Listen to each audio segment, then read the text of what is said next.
আম, hello সবাইকে আমাদের আজকের ক্লাসে স্বাগতম জানাচ্ছি। তো আমার নাম হচ্ছে মোহাম্মদ মামুনুদ্দিন। হ্যালো সবাইকে, আজকে হচ্ছে আমি আমাদের ক্লাসে তোমাদের সবাইকে স্বাগতম জানাচ্ছি। আমার নাম মোহাম্মদ মামুনুদ্দিন, আমি বর্তমানে পড়াশোনা করছি ঢাকা বিশ্ববিদ্যালয়ে। তো আজকে আমি দেখাবো ঢাকা বিশ্ববিদ্যালয়ের গ ইউনিট, অর্থাৎ ঢাকা বিশ্ববিদ্যালয়ের যে ব্যবসা শিক্ষা অনুষদ, সেটার মান বন্টন কীভাবে হয়, সেখানে এক্সাম কীভাবে হয়, সেখানে কী কী কোশ্চেন আসে এবং কোন কোন সাবজেক্ট হচ্ছে আমাদেরকে এক্সাম দিতে হবে এবং কারা কারা এক্সাম দিতে পারবে, এই সম্পূর্ণ বিষয় নিয়ে আজকে আমি তোমাদের সাথে আজকের ভিডিওটাতে সব কিছু একেবারে বিশ্লেষণ করব। তো আমি সব মোটামুটি একেবারে গ ইউনিট নিয়ে পুঙ্খানুপুঙ্খভাবে একটা বিশ্লেষণ করব। আমি আশা করতেছি তোমরা সবাই আজকের ক্লাসটা আমার সাথে উপভোগ করবা এবং তোমরা যারা গ ইউনিটে পরীক্ষা দেওয়ার চিন্তা ভাবনা করতেছো তারা একটা মোটামুটি ভালো একটা গাইডলাইন পাবা আজকের ক্লাস থেকে। তো আমরা খেয়াল করি আজকের যে আমাদের আলোচনার বিষয় ঢাকা বিশ্ববিদ্যালয়ের গ ইউনিটের মান বন্টন এবং ভর্তি প্রক্রিয়া নিয়ে, সেটা হচ্ছে আমরা দেখব। তো আমরা অলরেডি দেখলাম 2026 সালের সেশনে যারা এক্সাম দিবে তাদের হচ্ছে অলরেডি ভর্তি বিজ্ঞপ্তি দিয়ে দিয়েছে ঢাকা বিশ্ববিদ্যালয় থেকে। আমরা জানি যে ডিসেম্বর মাস থেকে মোটামুটি এক্সাম শুরু হবে। তো ডিসেম্বরের মধ্যে আমাদের গ ইউনিটের পরীক্ষা শেষ হয়ে যাবে। তো আমরা দেখি ঢাকা বিশ্ববিদ্যালয়ের গ ইউনিট, অর্থাৎ যেটাকে আমরা ব্যবসা শিক্ষা অনুষদ বলি, সেখানে হচ্ছে কীভাবে এক্সাম হবে। তো এখানে হচ্ছে আমরা আগে গ ইউনিট সম্পর্কে একটা গুরুত্বপূর্ণ কিছু তথ্য জানি, অর্থাৎ এখানে আসন সংখ্যা কতটি আছে এবং আমরা আবেদন করব কিভাবে, এখানে কয়টি ডিপার্টমেন্ট আছে।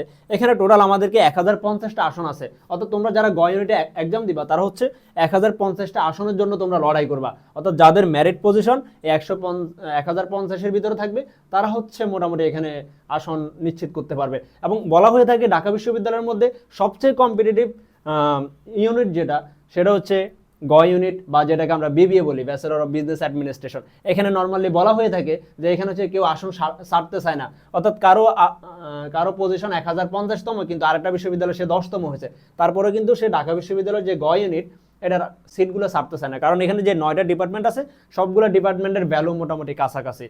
কারণ এখানে হচ্ছে তোমরা আমরা বিবিএতে যারা পড়ে তারা হচ্ছে 40টা কোর্স পড়বে, টোটাল হচ্ছে 4 বছরে। এই 40টা কোর্সের মধ্যে ধরা হয় যে 32টা কোর্স সব ডিপার্টমেন্টে সেম পড়ায়, অর্থাৎ 9টা ডিপার্টমেন্টে 32টা কোর্স একই কোর্স পড়াবে 40টার মধ্যে, আর 8টা হবে তোমার হচ্ছে ডিপার্টমেন্ট অনুযায়ী হবে। তো আর এখানে আমরা আবেদন করব কিভাবে, এটা হচ্ছে admission.eis.ac.bd, এটা হচ্ছে আমাদের ঢাকা বিশ্ববিদ্যালয়ের আবেদন করার ওয়েবসাইট। তো এই ওয়েবসাইটের মধ্যে আমরা হচ্ছে আবেদন করতে পারবো। তো এখানে হচ্ছে তোমার ভর্তি যোগ্যতা কি, অর্থাৎ কারা কারা এখানে এক্সাম দিতে হবে, যারা হচ্ছে উচ্চ মাধ্যমিক, এবং এখানে 2025 সাল লেখা, অর্থাৎ এখন হবে 2026 সাল। এটা হচ্ছে আগের বিজ্ঞপ্তি থেকে ইনফরমেশনগুলো নেওয়া, এই জন্য হচ্ছে এখানে 2025 সাল চলে আসছে। তো এখানে হচ্ছে 2026 সালে যারা এসএসসি উচ্চ মাধ্যমিক পাশ করছে বা তার সমমান পরীক্ষায় পাশ করছে এইচএসসিতে, বা উচ্চ মাধ্যমিক যারা পাশ করছে তারা হচ্ছে এখানে এক্সাম দিতে পারবে। সমমান বলতে কি বোঝায়, সেটাও হইতে পারে তোমার মাদ্রাসা বোর্ড হইতে পারে, এ লেভেল থেকে হইতে পারে, অথবা এসএসসি হতে পারে। এই সমমান থেকে যারা হচ্ছে 2026 সালে উত্তীর্ণ হয়েছে তারা হচ্ছে এই আসনটাতে এক্সামে বসতে পারবে। ওকে, আমরা যদি এখন দেখি আমার হচ্ছে জিপিএ কত লাগবে, আমি যে এই ইউনিটে এক্সাম দিব সেটার জন্য আমার কত জিপিএ থাকা লাগবে। তো আমরা দেখতে পারতেছি মাধ্যমিক এবং উচ্চ মাধ্যমিক পরীক্ষায়, মাধ্যমিক এবং উচ্চ মাধ্যমিক বা তার সমমান পরীক্ষায় আমাকে টোটাল হচ্ছে 7.50 থাকতে হবে। অর্থাৎ আমার যে মাধ্যমিক এবং উচ্চ মাধ্যমিক এই দুইটা মিলে আমার কত থাকতে হবে, এখানে জিপিএ 7.50 থাকতে হবে। এবং আমার মাধ্যমিক এবং উচ্চ মাধ্যমিক যে কোনো একটা পরীক্ষাগুলোতে সর্বনিম্ন হচ্ছে আমার 3 পয়েন্ট থাকতে হবে। এটা হচ্ছে তোমার হচ্ছে ব্যবসা শিক্ষা থেকে যারা আসবে, অর্থাৎ এটা হচ্ছে ব্যবসা শিক্ষা শাখার জন্য প্রযোজ্য যোগ্যতা। অর্থাৎ যারা এসএসসি এবং যারা হচ্ছে ব্যবসা শিক্ষা শাখা থেকে আসবে তাদের দুইটা মিলে হচ্ছে 7.50 থাকতে হবে। আর এসএসসি এবং এসএসসিতে ন্যূনতম তোমার 3 পয়েন্ট করে থাকতে হবে। অর্থাৎ দেখা গেল তোমার একটাতে 5 আরেকটাতে 2.50, তাহলে কি তুমি অ্যাপ্লিকেশন করতে পারবা? ধরো তোমার এসএসসিতে 2.50 আর এসএসসিতে হচ্ছে তোমার 5 পাইছো তুমি, তাহলে কি তুমি অ্যাপ্লাই করতে পারবা? তাহলে হচ্ছে পারবা না তুমি। কেন? কারণ হচ্ছে তোমাকে ন্যূনতম 3 পয়েন্ট থাকতে হবে, দুইটাতেই ন্যূনতম তোমার 3 পয়েন্ট থাকতে হবে। সেমভাবে আমরা যদি দেখি যারা বিজ্ঞান শাখা থেকে এখানে এক্সাম দিবে, তো আমরা জানি যে সি ইউনিটে কারা কারা এক্সাম দিতে পারবে। সি ইউনিটে যারা হচ্ছে ইন্টারে বা হচ্ছে এইচএসসিতে হচ্ছে যারা কমার্স পড়ে আসছে, যারা সায়েন্স পড়ে আসছে, যারা মানবিক পড়ে আসছে, যে কেউ চাইলে এখানে এক্সাম দিতে পারবে। মানে আগে কিন্তু এই সিস্টেম ছিল না, আগে আমাদের আলাদা একটা ইউনিট ছিল গ্রুপ পরিবর্তনের জন্য। এখন তুমি চাইলে গ ইউনিটে পরীক্ষা দিতে পারবা যে কোনো গ্রুপ থেকে এসে, কিন্তু তোমার সাবজেক্টগুলো আলাদা হবে। তুমি যদি কমার্স থেকে এসে পরীক্ষা দাও তোমাকে কিছু সাবজেক্ট পরীক্ষা দিতে হবে, যেটা আমরা সামনে ডিসকাস করবো অলরেডি। এবং হচ্ছে যারা হচ্ছে মানবিক এবং বিজ্ঞান শাখা থেকে আসবে তারা অন্য অন্য কিছু সাবজেক্ট পরীক্ষা দিবে। তো আমরা যদি দেখি বিজ্ঞান শাখা থেকে যারা এই গ ইউনিটে অ্যাপ্লিকেশন করবে তাদের জিপিএ কত থাকতে হবে, তাদের হচ্ছে এসএসসি এবং এইচএসসি মিলে বা মাধ্যমিক উচ্চ মাধ্যমিক মিলে 8 থাকতে হবে, এবং এসএসসি এবং এইচএসসি উভয় পরীক্ষা হচ্ছে তোমাকে ন্যূনতম 3.50 থাকতে হবে, না হয় কিন্তু তুমি অ্যাপ্লিকেশন করতে পারবা না। তার মানে আগে কি দেখলাম, যদি তুমি ব্যবসা শিক্ষা থেকে আসো ন্যূনতম উভয় পরীক্ষায় তোমার হচ্ছে 3 থাকতে হবে আর দুইটা মিলে 7.50। কিন্তু বিজ্ঞান শাখা থেকে যদি তুমি এসে গ ইউনিটে অ্যাপ্লিকেশন করো তোমার দুইটা এক্সাম মিলে হচ্ছে তোমার 8 থাকতে হবে এসএসসি এইচএসসি মিলে, আর হচ্ছে এখানে এসএসসি এবং এইচএসসি উভয় পরীক্ষায় তোমার ন্যূনতম জিপিএ হইতে হবে 3.50। ধরো একটাতে পাইছো তুমি 3 পয়েন্ট পাইছো, আরেকটাতে পাইছো তুমি 5 পাইছো, তাহলে তো তোমার 8 হয়ে যাচ্ছে, 3 + 5। ধরো তুমি এসএসসিতে 3 পাইছো জিপিএ আর এইচএসসিতে 3.5 পাইছো, সরি 5 পাইছো, 5 এ 5, তাহলে হচ্ছে তোমার টোটাল দুইটা যোগ করলে 8 হয়, মানে এটা কিন্তু মিলে যায়। তাহলে কিন্তু এই কন্ডিশনটা তোমার মিলতেছে না, মানে তোমার 3.5 ন্যূনতম থাকতে হবে দুইটা পরীক্ষার মধ্যে। তাহলে তুমি দুইটা পরীক্ষার মধ্যে ন্যূনতম 3.50 এবং দুইটা মিলে যদি তোমার 8 হয় তাহলে হচ্ছে তুমি এই যে গ ইউনিট সেটার জন্য বিজ্ঞান শাখা থেকে এসে পরীক্ষা দিতে পারবা। তো পরীক্ষায় তুমি কি কি সাবজেক্ট এক্সাম দিবা সেটা আমরা সামনে ডিসকাস করব। তো যারা হচ্ছে মানবিক শাখা থেকে আসবে তারা হচ্ছে এসএসসি এবং এসএসসি মিলে 7.50, যেটা হচ্ছে যারা হচ্ছে কমার্স থেকে আসবে তাদের মতো সেম, এবং হচ্ছে এসএসসি এবং এইচএসসিতে তোমার ন্যূনতম 3 পয়েন্ট কত থাকতে হবে, 3 পয়েন্টই থাকতে হবে। তোমার হচ্ছে এসএসসি এবং এইচএসসি মিলে 3 পয়েন্ট, এসএসসি এবং এইচএসসি উভয় পরীক্ষায় ন্যূনতম হইতে হবে তোমার 3 পয়েন্ট, এবং হচ্ছে দুইটা যোগ করলে তোমার হচ্ছে 7.50 হইতে হবে, যেটা হচ্ছে ব্যবসা শিক্ষা এবং মানবিক শাখা থেকে যারা পরীক্ষা দিবে তাদের জন্য যে জিপি এর কন্ডিশন সেটা কিন্তু একই, কিন্তু আমরা দেখতে পাইলাম কি যে বিজ্ঞান শাখা থেকে যারা আসবে তাদের জিপি এর কন্ডিশন একটু বেশি। ওকে, এখন যদি আমরা পরবর্তীতে দেখি যে এখানে এক্সাম প্যাটার্নটা কি হবে। এখানে আমরা জানি ঢাকা বিশ্ববিদ্যালয়ের এক্সাম লিখিত এবং এমসিকিউ উভয় পদ্ধতিতেই হবে। তোমার এখানে লিখিত হবে, এমসিকিউ হবে, উভয় পদ্ধতিতে তোমার এক্সাম হবে। তাহলে ঢাকা বিশ্ববিদ্যালয়ে আসলে কত নম্বরের এক্সাম হবে? ঢাকা বিশ্ববিদ্যালয় হচ্ছে তোমার 120 নম্বরের এক্সাম হয়। এখন এই মানদণ্ডটা কিভাবে হবে সেটা আমরা দেখি। সেটা হচ্ছে তোমার যে জিপিএ থাকবে এসএসসি এবং এইচএসসি যে জিপিএ থাকবে সেখান থেকে 20 নাম্বার হবে। 20 নাম্বার কেমনে? তোমার এসএসসি জিপিএ থেকে তোমার যে এসএসসি জিপিএ আছে সে জিপিএর উপরে 10 মার্কস, তারপরে এইচএসসি যে জিপিএ আছে সেটার উপরে 10 মার্কস, মানে এসএসসির জিপিএর উপরে 10 মার্ক থাকবে, এইচএসসির জিপিএর উপরে 10 মার্ক থাকবে, সেখানে হচ্ছে 20 মার্ক। সেটা কিভাবে হিসাব করে? তোমার যে এসএসসি জিপিএ আছে সেটাকে 2 দ্বারা গুণ করবে, এইচএসসি যে জিপিএ আছে সেটাকে 2 দ্বারা গুণ করবে, অর্থাৎ 5 × 2 10, আবার এইচএসসিতে 5 × 2 10। তো দুইটা মিলে হচ্ছে নরমালি 20 মার্ক থাকবে। এখন তুমি কত, তোমার জিপিএ কত আছে সেটার উপরে ডিপেন্ড করবে যে তুমি এই 20 এর মধ্যে কত পাইছো। তো যাদের হচ্ছে একটু জিপিএ ভালো আছে বা জিপিএতে ভালো, তারা হচ্ছে এখানে 12 নাম্বার ক্যারি করবে। ধরো তোমার হচ্ছে এসএসসিতে 5 আছে এবং এইচএসসিতে 5 আছে, তাহলে তো তুমি এখানে 20 এ 20 পাইতেছো, কিন্তু তোমার একটাতে 4 আছে একটাতে 5 আছে, তাহলে কিন্তু তুমি কি কত পাবা? 18 পাবা। 4 × 2 8 আর হচ্ছে 5 × 2 10। তার মানে তুমি এই 20 নাম্বারের মধ্যে কত নাম্বার পাবা সেটা ডিপেন্ড করবে তোমার এসএসসি এবং এইচএসসি এর রেজাল্ট কত। ওকে, তারপরে হচ্ছে তাহলে 20 নাম্বার হচ্ছে আমার এসএসসি এবং এইচএসসি এর জিপি এর উপর কাউন্ট করা হবে 20 নাম্বার। তারপরে 60 নাম্বার কই থেকে আসবে ভাইয়া? 60 নাম্বার আসবে তোমার এমসিকিউ থেকে, অর্থাৎ তোমার এখানে 60টা এমসিকিউ থাকবে, সেই 60টা এমসিকিউর উপরে তোমার 60 নাম্বার থাকবে। আচ্ছা, আর হচ্ছে 40 নাম্বার কই থেকে আসবে? 40 নাম্বার আসবে তোমার লিখিত থেকে। তাহলে আমরা দেখলাম কি এই 120 নাম্বারকে 3টা ক্যাটাগরিতে ভাগ করা হবে। প্রথম 20 নাম্বার হচ্ছে আমার জিপি এর উপরে, পরবর্তীতে 60 নাম্বার হচ্ছে আমার এমসিকিউ এক্সাম হবে, আর পরবর্তী যে 40 নাম্বার এটা হচ্ছে আমার রিটেন এক্সাম হবে। ওকে, এখন আমরা যদি দেখি যে এই যে আমার এখানে ওটাই বলা হচ্ছে যে আমার জিপিএ এবং হচ্ছে লিখিত, জিপিএ, এমসিকিউ এবং লিখিত এই তিনটা মিলে হচ্ছে আমার 120 নাম্বারের একটা এক্সাম হবে। আর হচ্ছে এখানে আরেকটা কথা বলা হচ্ছে যে আমি যে কথাটাই বললাম, তোমার এসএসসি এর যে জিপি আছে, খেয়াল করো, এসএসসি এর জিপিএ কে 2 দ্বারা গুণ করা হবে এবং এইচএসসি এর যে জিপি আছে সেটাকে 2 দ্বারা গুণ করা হবে। 2 দ্বারা গুণ করলে এখানে 20 নাম্বার হচ্ছে। তো এটা হচ্ছে নরমালি আমাদের এক্সাম প্যাটার্ন, অর্থাৎ মানবন্টন যেটাকে আমরা বলতেছি, এটা হচ্ছে আমার যে এক্সাম প্যাটার্নটা হবে, কত নম্বরের এক্সাম হবে এবং এই কত নাম্বার কি কোন কোন এক্সামটা কিভাবে হবে, লিখিত হবে, রিটেন হবে, 120 নাম্বার কই কই থেকে আসতেছে সেটা হচ্ছে আমরা এখানে দেখালাম মোটামুটি। এখন যদি আমরা বিষয়ভিত্তিক মানবন্টন দেখি, এটা হচ্ছে কাদের জন্য? এটা হচ্ছে ব্যবসা শিক্ষা শাখাদের জন্য। তোমরা যদি একটা খেয়াল করো যে এটা হচ্ছে এই যে এটা হচ্ছে ব্যবসা শিক্ষা শাখা থেকে যারা এক্সাম দিবে। ব্যবসা শিক্ষা বলতে আমরা কোনটাকে বোঝাচ্ছি? যারা হচ্ছে এইচএসসিতে ব্যবসা শিক্ষা শাখায় ছিল বা কমার্সে ছিল, তারা হচ্ছে কমার্স থেকে এসে সিইউরিটি অ্যাপ্লাই করবে। তো তারা হচ্ছে কোন কোন সাবজেক্টগুলো এক্সাম দিবে? তো তাদেরকে হচ্ছে প্রথমত যে বাংলা দিতে হবে, বাংলা থেকে এটা হচ্ছে এমসিকিউর মান বন্টনটা দেখতেছি প্রথমে, দেন আমরা হচ্ছে লিখিতের মান বন্টন দেখবো। আর একটা কথা মনে রাখবা, এটা আমি কাদের জন্য বলতেছি, এটা হচ্ছে যারা হচ্ছে ব্যবসা শিক্ষা শাখা থেকে আসবে এবং যারা মানবিক এবং হচ্ছে বিজ্ঞান শাখা থেকে এসে এক্সাম কিভাবে দিবে সেটা আমি একটু পরে ডিসকাস করব। এটা শুরুতে আমরা যারা হচ্ছে একেবারে ব্যবসা শিক্ষা শাখা থেকে এসে গ ইউনিটে অ্যাপ্লিকেশন করবে তাদের এক্সাম কিভাবে হবে সেটা আমরা দেখতেছি। তো তোমাকে এখানে যে বাংলাটা আবশ্যিকভাবে দিতে হবে, সেটা হচ্ছে 12 নম্বরের কোশ্চেন থাকবে, 12টা কোশ্চেন থাকবে, এখানে তোমার 12 নাম্বার, 12টা কোশ্চেনে 12 নাম্বার। তারপর তোমার ইংরেজি, এটাও আবশ্যিক, মানে বাংলা ইংরেজি অবশ্যই আবশ্যিক তোমাকে দাগাইতে হবে, সেটা হচ্ছে 12টা প্রশ্ন 12 মার্ক। তারপর হচ্ছে তোমাকে হিসাব বিজ্ঞান, এটাও আবশ্যিক, 12টা কোশ্চেন 12 নাম্বার। সেম ভাবে হচ্ছে ব্যবসায় নীতি ও প্রয়োগ, যেটাকে আমরা ম্যানেজমেন্ট বলে থাকি, ব্যবসায় নীতি ও প্রয়োগ থেকে তোমার 12টা কোশ্চেন থাকবে, এখানেও 12 নাম্বার থাকবে। তারপর হচ্ছে তোমার মার্কেটিং অথবা ফাইন্যান্স ও ব্যাংকিং, এখানে দুইটা থেকে তুমি যে কোনো একটা দাগাবা, তোমার যেটা ইচ্ছা। অনেকের একটা কোশ্চেন থাকে যে আমি তো ইন্টারমিডিয়েটে ফাইন্যান্স ব্যাংকিং পড়ছি, আমি কি অ্যাডমিশনে আসলে মার্কেটিং দাগাইতে পারবো কিনা, বা আমি তো এসএসসি লাইফে হচ্ছে মার্কেটিং পড়ে আসছি, এখন যদি আমি ঢাকা বিশ্ববিদ্যালয়ে ফাইন্যান্স দাগাইতে চাই আমি পারবো কিনা? অবশ্যই তুমি পারবা। এখানে কিন্তু তোমার ধরাবান্ধা কোনো নিয়ম নাই যে তুমি হচ্ছে ইন্টারমিডিয়েটে কোনটা পড়ে আসছো।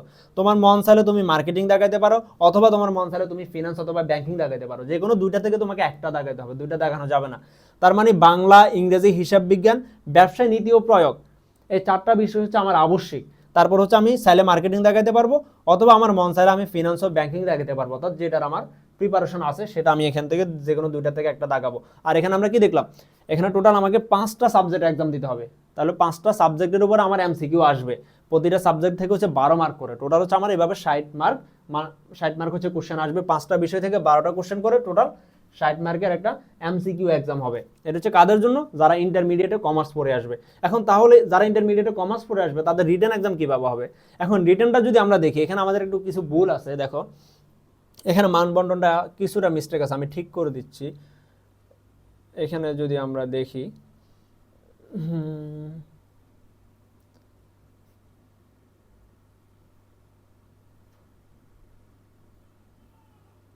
এখানে আমরা হচ্ছে যদি এগুলো একটু কারেক্ট করি, সেটা হচ্ছে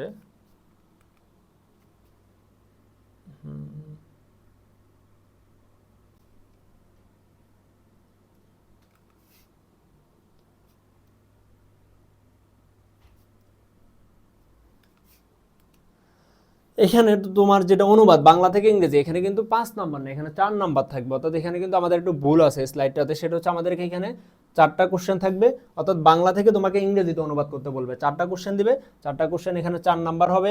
সেম ভাবে তোমার ইংরেজি থেকে বাংলা যে অনুবাদ, অর্থাৎ 4টা ইংরেজি বাক্য দিয়ে দিবে, সেটাকে তোমাকে অনুবাদ করতে হবে, সেখানে 4 নাম্বার। তারপর হচ্ছে তোমার ভুল সংশোধনী থাকবে, এখানেও 4 নাম্বার হবে। তোমার ভুল সংশোধনী একটা হচ্ছে বাংলা থাকবে, অর্থাৎ বাংলা তোমাকে কয়েকটা বাক্য দিবে, সেগুলোর ভুল সংশোধনী করতে হবে। তারপরে ইংরেজিতে কয়েকটা বাক্য দিবে, সেগুলোর ভুল সংশোধনী করতে হবে। অর্থাৎ এখানে তোমার 4 করে, এখানে যেগুলো 5 আছে এগুলো হচ্ছে তোমার 4 করে হবে। তারপর তোমার যে আইসিটি এক্সাম আছে, আচ্ছা এটা একটু দুঃখিত, আমরা একটা ভুল স্লাইডে চলে আসছিলাম। সেটা হচ্ছে আমাদের এটা, আমরা আগে আমি খুবই দুঃখিত, আমরা যেটা একটু আগে আলোচনা করলাম সেটা হচ্ছে তোমার কাদের জন্য ছিল, সেটা হচ্ছে অন্যান্য গ্রুপ থেকে যারা আসবে। আমরা হচ্ছে এখানে ব্যবসা শিক্ষার শাখার লিখিত প্রশ্নটা দেখি, আমরা হচ্ছে এমসিকিউটা দেখলাম, এখন হচ্ছে আমরা লিখিতটা দেখবো। তো লিখিত কিভাবে হচ্ছে, এই যে যেমন বাংলা থেকে ইংরেজি অনুবাদ 4টা থাকবে, তোমার 4 নাম্বার, এখানে 5 নাম্বার লেখা আছে, এখানে একটু ভুল আছে, এখানে 4টা কোশ্চেন থাকবে 4 নাম্বার। সেম ভাবে হচ্ছে ইংরেজি থেকে বাংলা অনুবাদ 4টা কোশ্চেন থাকবে 4 নাম্বার। সেমভাবে ভুল সংশোধনী বাংলা, অর্থাৎ বাংলা কয়েকটা বাক্য দিবে, ভুল বাক্য দিবে, সেগুলোকে হচ্ছে আমাকে সংশোধন করতে হবে, সেখানেও 4 নাম্বার। তারপরে ইংরেজি ভুল সংশোধনী, অর্থাৎ ইংরেজিতে আমাকে একটা প্যাসেজ দিতে পারে অথবা কিছু বাক্য দিতে পারে যেগুলো হচ্ছে ভুল দিবে অ্যাকচুয়ালি, তো সেগুলো হচ্ছে আমি ঠিক করতে হবে, সেখানেও 4 নাম্বার থাকবে। অর্থাৎ এখানে যতগুলো আমরা 5 নাম্বার দেখতেছি এগুলো সবগুলো হবে কত নাম্বারের? 4 করে, অর্থাৎ 4 করে। সেম ভাবে আমরা যদি দেখি হিসাব বিজ্ঞান থেকে আমাদের এখানে কত আসবে, হিসাব বিজ্ঞান থেকে আমাদের এখানে হচ্ছে 8 নাম্বার আসবে, এখানে 7 নাম্বার লেখা আছে, অর্থাৎ এখন হচ্ছে এগুলো চেঞ্জ হয়েছে একটু, এখানে হবে 8 নাম্বার হবে। সেম ভাবে হচ্ছে ব্যবসায় নীতি ও প্রয়োগ, এখানেও 8 নাম্বারের কোশ্চেন থাকবে। তারপর হচ্ছে মার্কেটিং অথবা ফাইন্যান্স অথবা ব্যাংকিং থেকে হচ্ছে 8 নাম্বার আসবে। একটু আগে আমরা যেটা বললাম, তুমি ফাইন্যান্স মার্কেটিংও দেখাতে পারো অথবা ফাইন্যান্স ব্যাংকিং দেখাতে পারো। তুমি এমসিকিউতে যদি মার্কেটিং দেখো, এখানে লিখিত অবশ্যই তুমি মার্কেটিংটাই অ্যান্সার করবা, সেখানেও 8 নাম্বার থাকবে। আর ফাইন্যান্স অথবা ব্যাংকিং সেম, তুমি যদি ওইখানে এমসিকিউতে ফাইন্যান্স অথবা ব্যাংকিং আনসার করো, এখানে তোমাকে 8 নাম্বারের কোশ্চেন থাকবে। তাহলে আমরা কি পাইলাম এখানে, আমাকে মানে লিখিত অংশে আমি কি থাকবে, এখানে হচ্ছে আমাকে বাংলা থেকে ইংরেজিতে অনুবাদ করতে হবে, অর্থাৎ আমাকে বাংলা বাক্য দিয়ে দিবে কোশ্চেনে, সেগুলোকে আমি ইংরেজিতে ট্রান্সলেট করবো, সেটা কত নাম্বারের? সেটা হচ্ছে আমার 4 নাম্বারের। সেম ভাবে এখানে যেগুলো আমরা 5 নাম্বার দেখতেছি এগুলো সবগুলো 4 হবে, আর নিচের গুলো হবে সবগুলো 3 হবে, 8 করে হবে। তো আমরা বুঝতে পারলাম মোটামুটি এটা হচ্ছে যারা হচ্ছে ব্যবসা শিক্ষা শাখা থেকে এসে গ ইউনিটে এক্সাম দিবে তাদের হচ্ছে এমসিকিউ এবং হচ্ছে লিখিত এক্সাম প্যাটার্ন কোন কোন সাবজেক্ট থেকে তারা আনসার করবে সেগুলো আমরা মোটামুটি ডিসকাস করলাম। এখন আমরা জানি কি যে বিজ্ঞান মানে যেটা হচ্ছে আমাদের ব্যবসা শিক্ষা অনুষদ, এখানে চাইলে মানবিক এবং বিজ্ঞান শাখার স্টুডেন্টরা পরীক্ষা দিতে পারে। তাহলে তারা কোন কোন সাবজেক্ট আনসার করবে? তারা কি হিসাব বিজ্ঞান আনসার করবে? তারা কি ফাইন্যান্স ব্যাংকিং আনসার করবে? না, তাদেরও হচ্ছে আলাদা কিছু সাবজেক্টের উপর এক্সাম হবে। তো সেটা হচ্ছে আমরা একটু ডিসকাস করি। আমরা যদি এখানে দেখি যে বিজ্ঞান এবং মানবিক শাখা থেকে যে স্টুডেন্টরা ব্যবসা শিক্ষা শাখাতে পরীক্ষা দিবে তারা কি কি এক্সামগুলো দিবে, যেমন তারা হচ্ছে প্রথমত হচ্ছে এমসিকিউ পরীক্ষায় তারা কি কি আনসার করবে, যে 60 নম্বরের এমসিকিউ হবে সেখানে তারা আনসার করতে হবে। বাংলা আবশ্যিকভাবে আনসার করবে, ইংরেজি আবশ্যিক মানে এগুলোকে অবশ্যই আনসার করতে হবে। তারপরে আইসিটি, বাংলা ইংরেজি আইসিটি এগুলো হচ্ছে তোমাকে আবশ্যিকভাবে আনসার করতে হবে যদি তুমি হচ্ছে মানবিক বা ব্যবসা শিক্ষা শাখা থেকে আসো, এবং হচ্ছে তোমাকে গণিত অথবা অর্থনীতি থেকে যে কোনো একটা সাবজেক্টকেই তুমি আনসার করবা। তার মানে কি বাংলা ইংরেজি আইসিটি হচ্ছে তোমাকে আবশ্যিকভাবে আনসার করতে হবে, এবং পরিসংখ্যান অথবা গণিত থেকে তুমি যে কোনো একটা আনসার করবা। তাহলে বাংলাতে কত 12 নাম্বার 12টা প্রশ্ন থাকবে, ইংরেজিতে কত 12 নম্বরে 12টা প্রশ্ন, তারপর হচ্ছে তোমার আইসিটিতে 12 নম্বরে 12টা প্রশ্ন। সেমভাবে তোমার হচ্ছে গণিত অথবা আইসিটিতে তোমার হচ্ছে 24টা নাম্বারে 24টা কোশ্চেন থাকবে, 24 নাম্বারের জন্য 24টা কোশ্চেন হবে, আর সেখানে টোটাল এই 4টা বিষয়ের উপরে 60। তাহলে আমি আই থিঙ্ক বুঝাতে পারলাম তোমাদেরকে, এটা হচ্ছে এমসিকিউ পরীক্ষার মান বন্টন। যারা হচ্ছে কই থেকে আসবে, মানবিক এবং বিজ্ঞান শাখা থেকে এসে ব্যবসা শিক্ষা শাখাতে পরীক্ষা দিবে, তাহলে তাদের লিখিত পরীক্ষা কীভাবে হবে চলো আমরা দেখি। তাদের লিখিত হবে সেমভাবে অনুবাদ বাংলা থেকে ইংরেজি, এগুলো কিন্তু 5 নাম্বার, এগুলো 4 নাম্বার না, এগুলো কিন্তু 5 করে। তো আমরা একটু দেখি, অনুবাদ বাংলা থেকে ইংরেজি 5টা কোশ্চেন থাকবে, 5 নাম্বারের হবে। সেমভাবে অনুবাদ ইংরেজি থেকে বাংলা 5টা নাম্বারের জন্য 5 নাম্বার। তারপরে ভুল সংশোধনী, এগুলো আগের মতো 5 নাম্বারের ভুল সংশোধনী থাকবে বাংলা, 5 নাম্বারের ভুল সংশোধনী থাকবে ইংরেজি। তারপর হচ্ছে তোমার আইসিটি থাকবে 10 নাম্বারের জন্য আইসিটি লিখিত কোশ্চেন থাকবে। তারপর তোমার গণিত অথবা অর্থনীতি থেকে তুমি যে কোনো গণিত অথবা অর্থনীতি থেকে তুমি যে কোনো একটা দাগাবা, যেটা এমসিকিউতে যদি তুমি গণিত আনসার করো লিখিতে তোমাকে গণিত আনসার করতে হবে, এমসিকিউতে তুমি যদি অর্থনীতি আনসার করো লিখিত পরীক্ষায় তুমি অবশ্যই অর্থনীতি আনসার করতে হবে। অর্থাৎ তুমি এমসিকিউতে যেটাই আনসার করো লিখিত তো সেটা আনসার করতে হবে, দুটাই এক হইতে হবে আর কি। তো সেখানে হচ্ছে কত নাম্বার থাকবে? 10 নাম্বার থাকবে। তাহলে এটা হচ্ছে মোটামুটি লিখিত এক্সাম কাদের জন্য? যারা হচ্ছে বিজ্ঞান অথবা হচ্ছে মানবিক শাখা থেকে এসে এখানে পরীক্ষা দিবে, গ ইউনিটে পরীক্ষা দিবে। তো আই থিঙ্ক আমি তোমাদেরকে মান বন্টনগুলো বুঝাইতে পারছি। এখন আমরা যদি দেখি যারা হচ্ছে এ লেভেল থেকে আসবে, এ লেভেল বা তার সমমান থেকে যদি তারা আসে, তারা কি কি এক্সাম দিবে? যেমন হচ্ছে তারা এমসিকিউ পরীক্ষার জন্য আনসার করতে হবে English, advanced English, business studies, accounting, economics অথবা ম্যাথমেটিক্স থেকে হচ্ছে যে কোনো 4টা থেকে 2টা। অর্থাৎ তাকে বাধ্যতামূলকভাবে আনসার করতে হবে ইংলিশ এবং হচ্ছে অ্যাডভান্স ইংলিশ, সেটা কত 12 করে আনসার করতে হবে। তারপরে সে বিজনেস স্টাডিজের যে সাবজেক্টগুলো আছে, বিজনেস স্টাডিজ, অ্যাকাউন্টিং, ইকোনমিক্স, এই 4টা থেকে হচ্ছে যে সে যে কোনো 2টা আনসার করবে। তারপর হচ্ছে ম্যাথটা হচ্ছে আনসার করতে হবে, অর্থাৎ বিজনেস স্টাডিজ, অ্যাকাউন্টিং, ইকোনমিক্স এই 3টা থেকে সে যে কোনো 2টা আনসার করবে, আর হচ্ছে ম্যাথটা হচ্ছে তাকে আনসার করতে হবে। এভাবে হচ্ছে সে টোটাল কত নাম্বার আনসার করবে? 60 নাম্বারের আনসার করতে হবে। তাহলে সে লিখিততে কী কী আনসার করবে? লিখিততে ইজি রাইটিং 10 নাম্বারের জন্য থাকবে, এই এরর কারেকশন থাকবে 10 নাম্বার।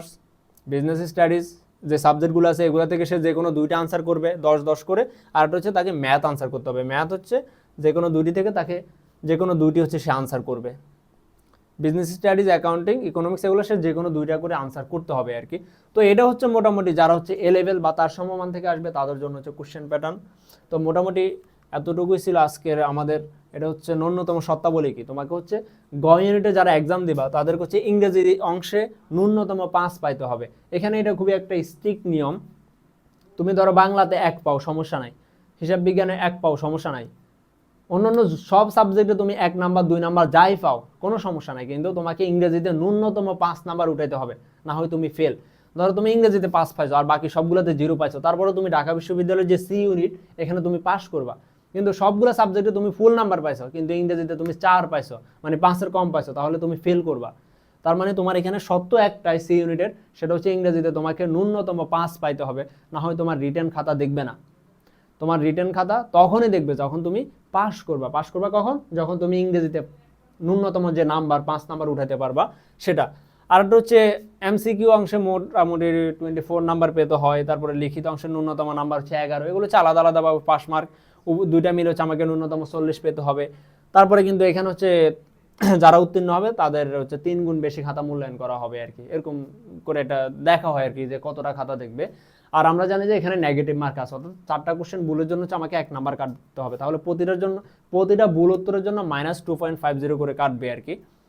তো আমরা যদি দেখি এখানে আসন সংখ্যা কতটি আছে, এখানে আমরা জানি কিছু হচ্ছে মেধাক্রম থেকে আসবে, এখানে কোটা এবং মেধাক্রম দুইটা মিলে হচ্ছে আসবে। এখন যারা হচ্ছে কোটা থেকে আসবে তাদেরকে কিন্তু পাস করতে হবে।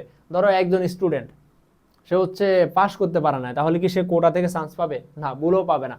তাকে ন্যূনতম যে শর্ত সেটা হচ্ছে সে ঢাকা বিশ্ববিদ্যালয়ের যে 5 নম্বরের যে ক্রাইটেরিয়া সেটা তাকে পাস করতে হবে। সে ধরো মেধা তালিকা একটু পিছনে, তার মেধা তালিকা 1500, আমরা তো জানি কি ঢাকা বিশ্ববিদ্যালয়ের সিট আছে টোটাল 1050টা সিট আছে, তাহলে একজনের মেধা তালিকা হচ্ছে 1500 বা 1800, তাহলে সে কিন্তু তার যদি কোটা থাকে সে কিন্তু এখানে চলে আসতে পারে। তো এটা হচ্ছে নিয়ম আর কি, যে আমাদের মেধাক্রমে সিট হচ্ছে টোটাল 966 আর কোটা থেকে সিট হচ্ছে 84 জন, এই দুইটা মিলে হচ্ছে 1050টা সিট আছে আর কি সেটা। তো ব্যবসা শিক্ষা গ্রুপ থেকে যারা হচ্ছে আসবে তাদের জন্য হচ্ছে 856টা সিট আছে, যারা হচ্ছে বিজ্ঞান শাখা থেকে এখানে এসে পরীক্ষা দিবে তাদের জন্য 87টা আসন রয়েছে, এবং যারা মানবিক শাখা থেকে আসবে তারা হচ্ছে তাদের জন্য কতটা 23টি সিট আছে। অর্থাৎ আমরা জানি যে এখানে সব গ্রুপের স্টুডেন্টরাই পরীক্ষা দিতে পারে, কিন্তু এখানে অগ্রাধিকার সিট কাদের জন্য? অবশ্যই ব্যবসা শিক্ষা শাখার স্টুডেন্টদের জন্য, যেহেতু এটা সি ইউনিট ব্যবসা শিক্ষা শাখা ইউনিট, তো তাদের জন্য অগ্রাধিকার বেশি, তাদের জন্য 856টা আসন রয়েছে। বিজ্ঞান শাখা থেকে 87 আসন এবং হচ্ছে মানবিক শাখা থেকে 23টি আসন রয়েছে। আর এগুলো হচ্ছে কোটার আসন বন্টন, 74 জন কোটা পাবে যারা ব্যবসা শিক্ষার গ্রুপের জন্য রয়েছে 74টা কোটা, 8টা কোটা রয়েছে মানবিক শিক্ষা গ্রুপ থেকে যারা আসবে তাদের জন্য, এবং 2টা আছে মানবিক থেকে যারা আসবে তাদের জন্য, এবং বিজ্ঞান শাখা থেকে যারা আসবে তাদের জন্য হচ্ছে 8টা আসন রয়েছে আর কি। তো এভাবে হচ্ছে টোটাল 1050টা আসন আছে। তো আমরা যদি এই ক্রাইটেরিয়ার মধ্যে থাকতে পারি, এভাবে যদি এই মেরিট পজিশনগুলোর মধ্যে থাকতে পারি, আমাদের এটা ঢাকা বিশ্ববিদ্যালয়ে ভর্তি হওয়ার এই গ ইউনিটের যে সাবজেক্টগুলো আছে ডিপার্টমেন্টগুলো আছে সেখানে ভর্তি হওয়ার একটা হায়ার পসিবিলিটিস আছে। তো আমরা যদি পরে দেখি এখানে কোন কোন ডিপার্টমেন্ট আছে, আমরা জানি যে এই গ ইউনিটে আমরা একটু আগে দেখলাম যে 9টা ডিপার্টমেন্ট আছে, যেটা শুরুতে বললাম। 9টা ডিপার্টমেন্ট কি কি? একটা হচ্ছে তোমার ম্যানেজমেন্ট ডিপার্টমেন্ট, এখানে 150টা আসন আছে। তারপর হচ্ছে accounting and information systems department, এখানে 150টা আসন আছে। মার্কেটিং ডিপার্টমেন্ট 150টা আসন রয়েছে। ফাইন্যান্স, সেখানে 150টা আসন আছে। ব্যাংকিং অ্যান্ড ইন্স্যুরেন্স 100টা হচ্ছে আসন রয়েছে। তারপর হচ্ছে তোমার ম্যানেজমেন্ট ইনফরমেশন সিস্টেমস, সেখানে 100টা আসন আছে। ট্যুরিজম অ্যান্ড হসপিটালিটি ম্যানেজমেন্ট 100টা আসন রয়েছে। ইন্টারন্যাশনাল বিজনেস, সেখানে 100টা আসন। আর আরেকটা হচ্ছে অর্গানাইজেশন স্ট্র্যাটেজি অ্যান্ড লিডারশিপ, সেখানে হচ্ছে 50টা আসন। তো এই 9টা হচ্ছে ঢাকা বিশ্ববিদ্যালয়ের যে গ ইউনিট আছে, ব্যবসা শিক্ষা অনুষদ আছে, সেখানে এই 9টা ডিপার্টমেন্টে তোমরা 9টা ডিপার্টমেন্টের যে কোনো একটা ডিপার্টমেন্টে তোমরা পড়াশোনা করতে পারবা যদি তোমরা এই ইউনিটে ইনশাল্লাহ চান্স পাও। তো এটাই ছিল মোটামুটি আমাদের আজকের ক্লাস। তো এখানে আমাদেরকে আরেকটা জিনিস মনে রাখতে হবে যে আমরা এখানে পরীক্ষার হলে কিন্তু কোনো ক্যালকুলেটর, মোবাইল ফোন বা কোনো অ্যাপ, কোনো ইলেকট্রনিক্স ডিভাইস ব্যবহার করতে পারবো না। ঢাকা বিশ্ববিদ্যালয়ে যে গ ইউনিটের পরীক্ষা, এখানে তুমি ক্যালকুলেটর ডিসঅ্যালাউড, তুমি কোনো ক্যালকুলেটর ইউজ করতে পারবা না। তো এটা হচ্ছে আমাদের সংক্ষিপ্ত সারাংশ। তো আমাদের আজকের গ ইউনিট নিয়ে এটাই ছিল ডিসকাশন। তো এরপরেও যদি তোমাদের কোনো কোশ্চেন থাকে, তোমাদের কোনো কোয়েরিজ থাকে, কোনো কনফিউশন থাকে, আমাদের পেজের যে ইনবক্স আছে সেখানে তোমরা জানাতে পারো। আর আমরা হচ্ছে ঢাকা বিশ্ববিদ্যালয় সহ বিভিন্ন বিশ্ববিদ্যালয়ের ইংরেজির উপরে একটা কোর্স চালু করতে যাচ্ছি, যার নাম হচ্ছে পিওর ইংলিশ মাস্টারি কোর্স। সেটা হচ্ছে তোমরা আমাদের পেজের যে পিন পোস্ট আছে সেখানে গেলে দেখতে পারবা। সেখানে আমাদের কোর্সের ডিটেলস বলা আছে, এবং আমাদের গ্রুপে অনেক অনেক হচ্ছে ইংরেজির উপরে, অন্যান্য বিষয়ের উপরে ক্লাস দেওয়া আছে। আপাতত আমরা যে কোর্সটা লঞ্চ করলাম সেটা হচ্ছে শুধুমাত্র ইংরেজির উপরে ডেডিকেটেডলি। সেটা হচ্ছে তুমি যে কোনো ভার্সিটির ইংরেজির জন্য তোমরা আমাদের কোর্সটাতে এনরোল করতে পারো। তার আগে হচ্ছে তোমরা আমাদের ভিডিওগুলো চেক করে আসবা, তোমাদের কাছে কেমন লাগে সেটা বিবেচনা করে তোমরা আমাদের কোর্সে এনরোল করতে পারো। আশা করি তোমাদের জন্য ভালো কিছু অপেক্ষা করছে। তো সবাইকে শুভেচ্ছা জানিয়ে আমি আজকের ক্লাস এখানেই শেষ করছি।